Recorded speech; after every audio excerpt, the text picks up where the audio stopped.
Bonjour à tous, bienvenue dans votre émission Un acteur à l'honneur. Alors je suis encore en Haïti avec un acteur, cette fois-ci c'est pas une actrice, et il est avec moi. Nous allons parler de ses activités et c'est un jeune très dynamique. Je vous propose de l'accueillir avec moi sans plus tarder. Bonjour à toutes et à tous, je suis Lionel Saint-Félix, un jeune leader, un jeune haïtien, un jeune entrepreneur.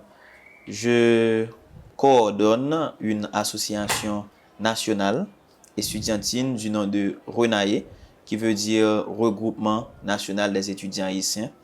Je dirige une PME en restauration ou co-dirige du nom de Univers Gastronomique. Je suis un étudiant en sciences politiques et en relations internationales, également un journaliste. Je fais beaucoup d'activités, donc c'est un plaisir d'être avec Madame Venise Fiacre. Bonjour Félix, comment ça va? Saint-Félix, parce qu'il n'aime pas que je l'appelle Félix. Non, mais il préfère Saint-Félix. Comment ça va? Ça va, Madame Fiacre. Bonjour. C'est un plaisir d'être avec vous sur le plateau. Ben moi aussi, en tout cas, je suis très heureuse de t'accueillir. On a déjà fait une émission, lui et moi, mais malheureusement, vous n'aviez pas eu l'occasion de regarder cette émission. Donc aujourd'hui, rien que pour vous, donc on est ensemble sur le plateau. Nous allons parler un petit peu de toi. Déjà, qui est Lionel Saint-Félix? Tu es né en Haïti. Parle-nous un petit peu de toi. Je parle pas en termes professionnels, mais Saint-Félix, qui il est? Qui est Lionel Saint-Félix? Lionel Saint-Félix est un jeune haïtien qui est né en Haïti, à Port-au-Prince, qui a grandi en Haïti, qui a eu une enfance assez difficile, qui est allé à l'école primaire et secondaire en grande partie au collège Le Normalien, qui a été président de promotion, qui était assez brillant à l'école classique. Donc j'aime le dire puisque à l'université, je ne travaille plus aussi bien. Donc, un jeune qui était assez turbulent, qui aime la vie, qui est passionné de la lecture, qui est passionné du leadership, qui aime entreprendre, surtout. Parce que je pense qu'à travers ce qu'on entreprend, on apprend et on fait en sorte d'apprendre aux autres également. Donc, c'est à travers cet apprentissage-là qu'on acquiert de l'expérience, des connaissances spécifiques pour avancer dans la vie. Donc, qu'est-ce que je pourrais dire d'autre de Lionel Saint-Félix? Je pense que tu as déjà tout dit, en fait. Bon, en tout cas pour les téléspectateurs. Hein, donc, tu t'es présenté et ils savent maintenant qui est Lionel Saint-Félix. Alors, on va parler un petit peu de tes activités en Haïti. Donc, tu reviens, il n'y a pas longtemps, tu reviens de Paris, enfin, même pas de Paris, pardon, de l'Espagne, c'est ça? Tu étais en Espagne? Oui, j'ai passé 6 mois en Espagne. Dernièrement, j'étais en échange Erasmus. Le programme Erasmus, c'est un programme de bourse d'études de 6 mois ou 1 an. Donc, j'ai été envoyé par l'Université d'État d'Haïti. Donc, plus précisément, la faculté de l'INAGE, en échange Erasmus en Espagne, à l'Université Rey Juan Carlos. Donc, c'est comme continuer à étudier dans son université, mais ceci, on prend les cours dans une autre, à l'étranger. Donc, c'était une expérience extraordinaire. Donc, j'ai pu apprendre d'une autre culture parce que c'est toujours bien d'apprendre des autres cultures pour savoir et comprendre les autres beaucoup mieux. Parce que si on reste uniquement dans sa culture, on n'aura pas la distance qu'il faut pour comprendre beaucoup mieux les autres. Donc, l'ouverture sur le monde. Donc, je pense que c'est très important et ça a été une grande expérience. Est-ce que tu peux nous dire exactement quelles sont les études que tu fais en ce moment? Est-ce que tu es toujours à l'école ou bien quels sont les comment je peux dire ça? Qu'est-ce que tu apprends exactement en termes d'études?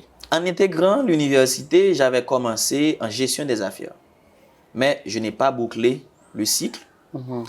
Je me suis reconverti en sciences politiques et relations internationales. Donc actuellement, j'étudie les sciences politiques et relations internationales à l'INAGE, qui est une faculté de l'Université d'État d'Haïti.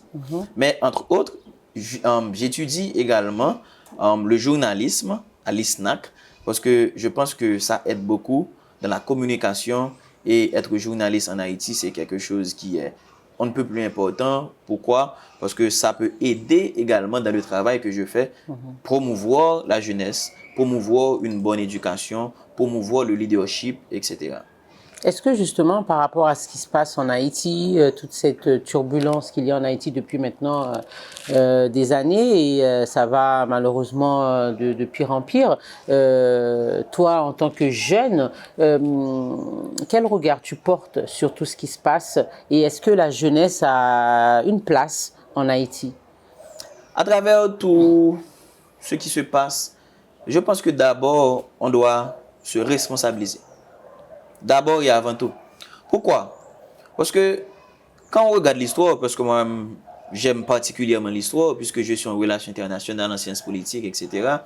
Quand on regarde l'histoire, il y a beaucoup d'autres pays dans le monde qui étaient dans une situation particulièrement difficile. Tout à fait. Mais qu'est-ce que les dirigeants de ces pays, ou du moins la population, ou du moins les gens qui sont conscients dans ces pays ont fait? Ils se sont responsabilisés. Pourquoi? Parce que c'est leur pays. Nous autres également, d'abord, nous devons nous responsabiliser. La jeunesse, les dirigeants du pays, les plus grands. On doit comprendre que la situation qu'on vit n'est pas nécessairement une fatalité. Le développement, c'est quelque chose qui s'apprend. Donc, c'est tout un processus. Donc, si on fait en sorte de s'éduquer, si on fait en sorte d'apprendre, si on fait en sorte de se former, surtout quand on est dirigeant ou aspirant dirigeant, on peut changer la situation. La situation est difficile, certes, parce que je vis la situation. Je subis la situation également. L'insécurité de toutes sortes, physique, kidnapping, symbolique, etc. C'est assez difficile, mais je me suis dit, ou je me dis tout le temps, que c'est moi qui dois changer la situation. Quand je parle de moi, pas moi au superlatif nécessairement, mais en tant qu'Haïtien. Oui. Donc, la jeunesse a sa place. Parce que nous autres qui sommes jeunes, nous avons tout le loisir aujourd'hui de critiquer. Mais par contre, nous devons nous dire également que dans 5, 10, 15, 20 ans, c'est nous qui allons prendre la relève. Exactement. Donc, si nous allons prendre la relève, nous devons faire en sorte de nous armer le plus que possible pour changer la situation à l'avenir. Et quand je parle d'avenir, je parle d'un avenir présent. Pourquoi? Parce que dès qu'on est conscient de la situation, on peut commencer à poser des actions. Plus petites qu'elles soient, mais on commence à poser des actions. Donc, c'est en posant des actions positives que dans le domaine social, politique ou économique. Donc, c'est la raison pour laquelle moi-même, je suis un jeune leader extrêmement dynamique parce que je pense que les jeunes ont leur mot à dire, les jeunes ont des actions à poser également. Justement, je pense que c'est à cause de ça que vous avez décidé de créer une association donc autour des jeunes. Donc, est-ce que tu peux, pardon, je vous vois, je te tutoie. Le tutoiement, c'est mieux. Le tutoiement, c'est mieux. Tu as décidé justement de créer cette association autour des jeunes. Est-ce que tu peux nous parler un petit peu plus de cette association? Qu'est-ce que vous faites à travers cette association et depuis quand elle a été créée? Qu'est-ce que nous faisons? Bon, d'abord, je fais partie de plusieurs associations, plusieurs mouvements. Par exemple, le HMisme, le mouvement HM3, qui veut dire Haïti mérite le meilleur de moi. C'est un mouvement national, un méga mouvement.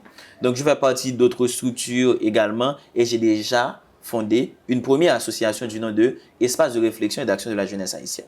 Mais l'association dont on parle aujourd'hui, c'est RENAIE, qui veut dire le regroupement national des étudiants haïtiens.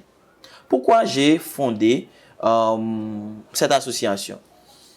Je suis étudiant à l'INAGUE. J'ai été aux élections à l'INAGUE pour devenir le représentant des étudiants de l'INAGUE au conseil de l'université d'État. L'université d'État, le conseil de l'université, c'est la plus haute instance de décision et d'orientation stratégique de l'université. Donc, j'ai été voté par les étudiants pour les représenter durant une année. Bon, j'ai passé environ une année et demie à cause des turbulences, etc., mais durant une année. J'ai remarqué que le discours des étudiants, les demandes des étudiants, les desiderata des étudiants ne peuvent être portés généralement que par nous autres étudiants. Et quand je parle d'étudiants, je ne parle pas d'étudiants ou du moins des étudiants de l'Université d'État d'Haïti uniquement. Je parle également des étudiants dans les universités privées. Donc c'est la raison pour laquelle, après cette expérience, je me suis dit, mais pourquoi ne pas fonder une association nationale qui regroupe, ou du moins qui regrouperait tous les étudiants du pays dans le domaine privé et dans le domaine public. Donc, à partir du commencement de l'année 2020, j'ai commencé à réfléchir pour voir comment mettre ça sur pied avec des amis, avec des adultes également. Généralement, les jeunes ne priorisent pas assez l'expérience des plus grands. Oui. Pour fonder l'association, j'ai été consulter des personnalités qui ont fait partie d'autres associations estudiantines dans le temps. D'accord. Pour acquérir ou du moins plus d'armes, plus d'expérience. Exactement, pour voir ce qui n'a pas marché, etc. et comment monter la mienne. Donc, j'ai vu des étudiants également, j'ai fait en sorte de leur donner la parole pour pouvoir prendre leur vision, leurs objectifs, etc. Donc, après, j'ai monté l'association avec des étudiants qui sont relativement proches au début. Donc, nous avons organisé plusieurs rencontres pour pouvoir bonifier ça, pour écrire les statuts également. Donc, nous avons légalisé l'association. De nos jours, à ce que je sache, c'est peut-être que la seule association estudiantine nationale, à ce que je sache. Donc, on a fondé ça le 18 novembre 2021. Donc, nous avons pratiquement une année, 2 mois. Et entre-temps, nous avons organisé des tas d'activités que j'aurai le temps d'y revenir sûrement. D'accord. Alors, justement, par rapport à cette association, quel est le mouvement que vous avez déjà mis en place? Quelles sont les activités que vous avez fait ensemble, vous et, enfin, toi et les étudiants? Bon, d'abord, nous avons pris beaucoup de temps pour pouvoir monter l'association. Parce qu'une structure, ça ne vient pas du ciel. Donc, on a besoin du temps pour pouvoir bonifier ça, pour pouvoir mettre les structures qu'il faut. Justement, est-ce que c'est dur pour un jeune de créer, au niveau administratif, de créer son association? Au niveau administratif, ce n'est pas nécessairement difficile. D'accord. Mais c'est dur de créer ça parce que les jeunes n'ont pas d'argent. Les jeunes n'ont pas beaucoup d'expérience. Et les jeunes, généralement, manquent d'encadrement.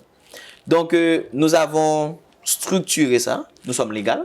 Nous sommes reconnus par le ministère des Affaires sociales et du Travail. D'accord. Nous avons, par exemple, organisé un grand concours international du nom de concours Leslie François Maniga pour la promotion de la lecture. D'accord. Donc, nous avons organisé des conférences. Par exemple, des conférences sur la violence faite aux femmes, des conférences sur les relations haïtiano-dominicaines. Nous avons organisé également des formations pour les jeunes. Par exemple, une formation qui a été animée par l'OPC, qui est l'Office de la protection du citoyen en Haïti. Nous avons organisé, par exemple, une collecte de dons en faveur des enfants d'un orphelinat, en collaboration avec une autre association du nom de ACM, qui veut dire Association Cadre du Monde. Donc, nous avons des tas de projets en gestation et des tas de projets en cours. Donc, c'est une association qui se veut nationale et qui se veut, comment je peux dire, qui veut intégrer tous les étudiants. Donc, c'est la raison pour laquelle notre porte est ouverte pour tous les étudiants du pays et tous ceux qui voudraient nous aider d'une manière ou d'une autre. Justement, j'y viens. Si vous aviez justement envie, si quelqu'un aurait envie de vous donner quelque chose en matière de dons, qu'est-ce qu'il vous faudrait et comment vous contacter? Bon, la personne peut me contacter directement ou du moins à travers le mail de l'association. Le mail de l'association, c'est Renaye. C'est Renaye, R-E-N-A-E-H, Renaye, R-E-N-A-E-H, 509, à commercial gmail.com, ou du moins à travers mon numéro en Haïti, c'est le 4801 45 70. On ajoute plus 509 devant. Donc, ou nous contacter à travers nos réseaux. On a des comptes Facebook, Twitter, Instagram, YouTube sur l'Internet. Donc, avec le nom Renaye 509. Renaye, c'est R-E-N-A-E-H 509. Donc, dès qu'on tape 509, on va nous trouver. D'accord. Alors, vous aviez organisé aussi l'association, quoi. Je dis vous, en parlant de l'association, un concours il n'y a pas très longtemps. Donc, comment s'est passé ce concours et quelles étaient les récompenses que vous avez pu offrir aux finalistes? L'expérience du concours a été extraordinaire. Extraordinaire pourquoi? Parce que au départ, en organisant, ou du moins en voulant organiser le concours, nous n'avions pas grand-chose. Mais par contre, nous avons pu remettre un ordinateur, des formations, beaucoup de livres, plus d'une centaine. Magnifique. Quoi d'autre? Des sacs à dos, des bouteilles de univers gastronomique, des kits, etc. Donc, beaucoup de choses. Et quand on met des prix dessus, donc ça nous a coûté environ 400 à 500 000 gouttes. Donc, nous avons eu beaucoup de personnes qui nous ont aidés également. Je vais y revenir. Donc, ça a été une expérience extraordinaire. Nous avons voulu faire la promotion de la lecture, surtout pour la jeunesse haïtienne. Parce que nous pensons que si on ne lit pas, on n'acquiert pas les connaissances, les savoirs qu'il faut pour pouvoir grandir. L'expérience nous amène, ou du moins nous fait rêver. L'expérience nous fait voir les expériences des autres, comment les autres voient le monde. Donc, ça nous aide à être beaucoup plus cultivés. Donc, c'est la raison pour laquelle nous autres, au Renaye, nous avons lancé ce concours. Et d'ailleurs, nous avons lancé le concours en France. Oui, c'était vraiment à l'international. Exact. Donc c'était un concours international. Nous avons eu deux participants au moins qui venaient de l'étranger. Nous avons eu pratiquement, si je ne me trompe, 107 inscrits. Donc, c'était extraordinaire. Et c'était... le concours avait des représentants dans les 10 départements du pays. Est-ce que vous allez recommencer? Vous allez refaire une autre édition ou pas? Oui, nous voulons recommencer. C'est un concours qu'on voudrait organiser chaque année parce que faire la promotion de la lecture, c'est quelque chose de constant. C'est clair. Nous avons tous besoin de lire beaucoup plus. Oui, tout à fait. On en a besoin. C'est surtout en Haïti, vraiment bon partout. Je dois dire que la lecture est indispensable pour un jeune. Et comme disait un ami hier, la lecture c'est la richesse de soi.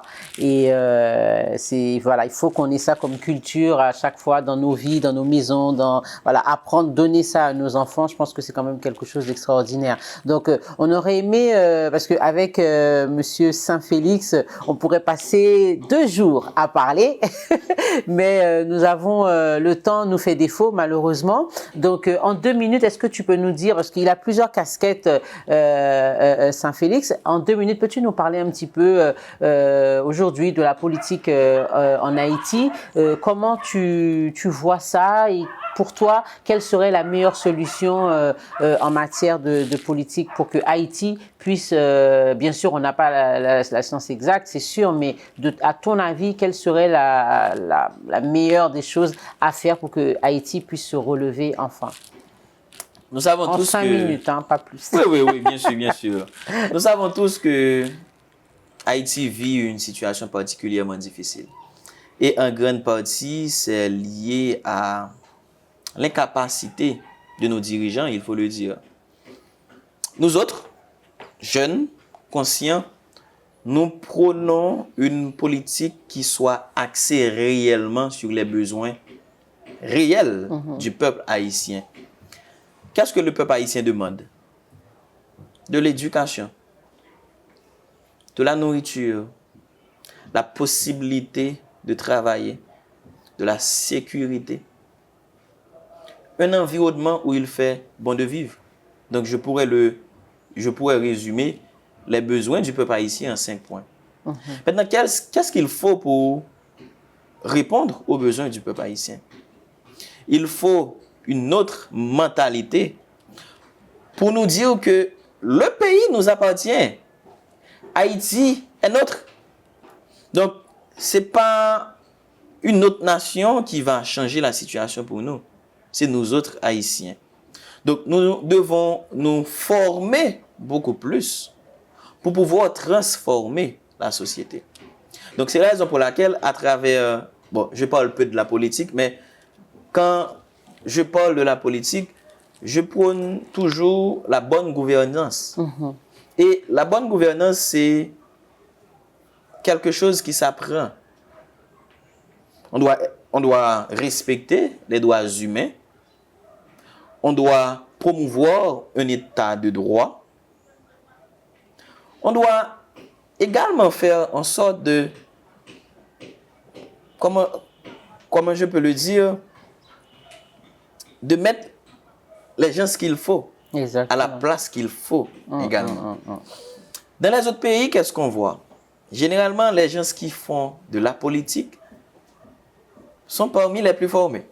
Généralement. Oui. Généralement. Les plus formés. Ce n'est pas nécessairement les plus brillants de la société, mais ils sont parmi les gens les plus formés. Mais nous autres, en Haïti, nous acceptons n'importe qui à n'importe quel poste. Et ça doit changer. C'est la raison pour laquelle j'encourage la jeunesse haïtienne à se former davantage, à rejeter la mentalité qu'on a aujourd'hui, à savoir que Constitution c'est papier, baïonnette c'est fait. Nous devons respecter les lois haïtiennes, mais bien sûr les lois qui sont justes. Exactement. Mais je pense que tout ceci passe par le changement de mentalité. C'est la raison pour laquelle, à travers le mouvement Haïti mérite le meilleur de moi, nous prônons un autre être haïtien. Un haïtien qui est responsable, un haïtien qui est patriote, un haïtien qui a de l'éthique, de l'intégrité, qui a la discrétion qu'il faut, qui s'organise. Haïti nous appartient et nous avons un pays extraordinaire. Oh oui. Peut-être que le plus beau peuple du monde, je ne vais pas prendre le temps de faire ou du moins de raconter l'histoire d'Haïti, mais nous avons un pays extraordinaire. Nous devons être conscients pour pouvoir le transformer. Alors, Saint-Félix, en 2 mots, la proposition de Joe Biden, tu dis oui ou tu dis non? Je ne veux pas répondre ainsi, oui ou non. Pourquoi? Parce que la situation est difficile. Mais je pense que si on est conscient, on ne va pas laisser le pays n'importe comment. Même quand la situation est difficile. Je ne dis pas à une personne de ne pas laisser. Parce que la situation est difficile et si on trouve un échappatoire, on pourrait en profiter, mais en profiter dans l'objectif peut-être de revenir après pour pouvoir aider son pays. Mais si par exemple toute la force vive du pays s'en va, qu'est-ce qui va changer le pays? Personne. Qu'est-ce qui va travailler pour le pays? Donc, je donne une réponse nuancée. Ni oui, ni non, ça dépend. Mais ce qui est sûr, c'est qu'on doit toujours penser à Haïti, n'importe où on est. Est-ce que la proposition de Biden est une proposition, comment je peux dire ça, est-ce que c'est vraiment une opportunité? C'est ce que j'aimerais savoir en fait. peut-être une opportunité parce que, vous savez, je suis un étudiant en sciences politiques et relations internationales. Et le but de l'émission n'a pas été de parler des choses de la politique en profondeur. Mais si on regarde bien la position, la proposition... Parce que c'est intéressant, ta réponse sera intéressante pour les jeunes qui te regardent, pour les personnes qui sont en Haïti qui voudraient partir justement par rapport à cette proposition-là. Mais c'est sûr que les gens, même nous, en fait, les gens de l'extérieur se posent la question, est-ce que c'est vraiment une opportunité ou est-ce qu'il y a quelque chose derrière en fait? Ça, bien sûr qu'il y a quelque chose. Ok, je comprends mieux. La démarche. Bien sûr qu'il y a quelque chose derrière. Parce que, qu'est-ce qui s'est passé aux États-Unis? Il y a eu beaucoup de morts durant la période de COVID-19. Il y a beaucoup de postes qui n'ont pas de bonheur également. Ça, c'est un premier aspect. Il y a également, dans peut-être une année, il y aura des élections aux États-Unis. Et en essayant de faire rentrer beaucoup d'Haïtiens et peut-être d'autres nations qui ont une situation particulièrement difficile, ça fait en sorte de redorer le blason de l'équipe en place. Il y a ça aussi. Il y a le côté de l'image en ce qui a trait aux troupes de gens qui vont à la frontière entre le Mexique et les États-Unis. Donc, le peuple haïtien, les jeunes doivent se mettre en tête que dès qu'un autre pays fait quelque chose, d'abord et avant tout, l'action posée est au bénéfice du pays. Exactement. En politique, en relations internationales, les pays n'ont pas d'amis. En politique, en relations internationales, les pays défendent leurs intérêts. Mais, en ce qui a trait au côté personnel, par exemple, si un jeune Haïtien qui était dans une situation particulièrement en Haïti trouve l'opportunité peut-être de voyager, peut-être que ça pourrait être bénéfique pour lui personnellement. Mais sur le plan collectif, qu'est-ce qui se passera?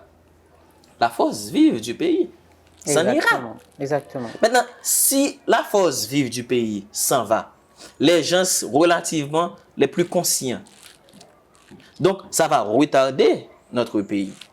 Donc, c'est une réponse assez complexe parce que ça rentre du domaine privé. Mais par contre, sur le plan collectif, on sait que dès qu'un autre pays prend une décision, c'est au bénéfice d'abord de lui-même. Exactement. Merci beaucoup Lionel Saint-Félix, c'était un plaisir de te recevoir sur le plateau. Donc, écoute, moi je te laisse nous donner le dernier mot aux téléspectateurs et puis on saluera bien entendu tout le monde. C'est à toi. Merci beaucoup Madame Venise Fiacre. Merci à la jeunesse haïtienne, merci au peuple haïtien. Comme dernier mot, n'arrêtez jamais de sculpter votre propre statue tant qu'elles ne vous auront pas révélé la divine splendeur de vos talents. N'arrêtez jamais de vous former, n'arrêtez jamais de poser des actions au bénéfice du pays, au bénéfice de vous-même. À bientôt. Bye bye. Sur ces belles paroles, je vous dis à très très bientôt dans votre émission Un acteur à l'honneur sur Espace FM. Au revoir.